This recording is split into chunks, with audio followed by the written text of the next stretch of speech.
Ashama jenne harkase fuune daawwattoota keenya kabajamoo fi jaallatamoo hunda keessanii bakka jirtanitti nageen nuuf taasisin jenna. An obboleessa keessan arraa seenaa takkaan isin qabadee dhufa jechuudha. Seenaa akkaan bareedu takka jechuudha agartee mee. Akkasii hangasitu isin warri YouTube kana subscribe like share naaf godhaa na jajjabeessaa isin ijaa. Seenaa baay'ee akkaan isin fiduu isiniif himen ture ammas seenaa ajaa'ibaan isin fidee dhufa jechuudha. Seenaan kun akkana ja'a.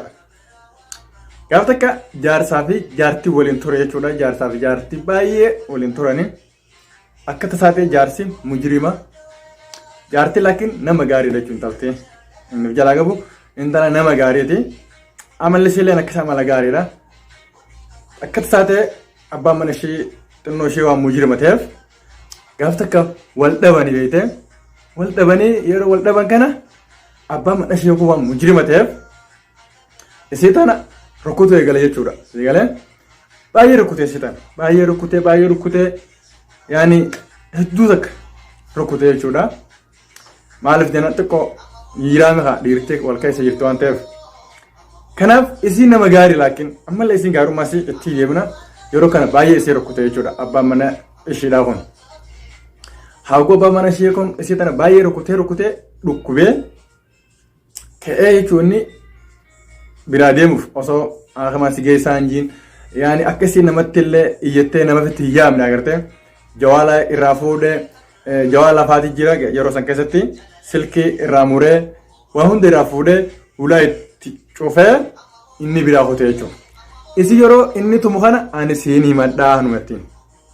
Eeyyit akkasiin himachuu deemtu isaaf hin galle gonkumaa gana galteef booda keessa jechuudha. Amma isiin akkuma isii tumu siin himadhaa numattiin. Ani siin himadhaa. Yeroo kana waa hundi jawaala irraa fuudhee mana cufee xaaqaas cufee ulaas itti cufee isii achi tumee dhiisee biraa kutee jechuudha.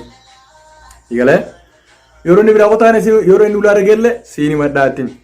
Akkasitti ulaas cufee fooddaas cufee jawaalaas silkii irraa muree waan namatti himattu atiitu beekaa jechuudha. Akkasitti egaa isiin eenyutti himachuu deemti isin galaa jira moo akkami laata? Eenyutu akkasiin himachuu deemtu asumaan nafaana deema dhageessan jechuudha. Eenyutu akkasiin himattu jechuudha. Maaliif gaandalteetu nama gaarii jennee waan jiruuf jechuudha duraanuu. Si galeeme akkasii ishiin salaata tolfachuuf bakka salaata tolfatan jechuudha. Mana ammaa jechuudha akkama afaan gaarii mana fincaanii akkasii jechuudha. Kanuma gootuutti ishiin salaata tolfattee jechuudha.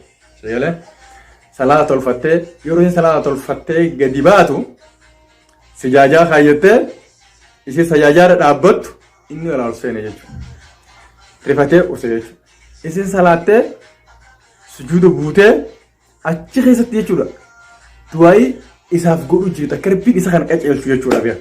Inni maaliif ta'a waan rabbi itti kadhachuu jirtuuf ta'a beeka inni mujrimna kiyya malee hin galleef beeka. Isheen ni salaattee sujuuda keessa turte jechuudha.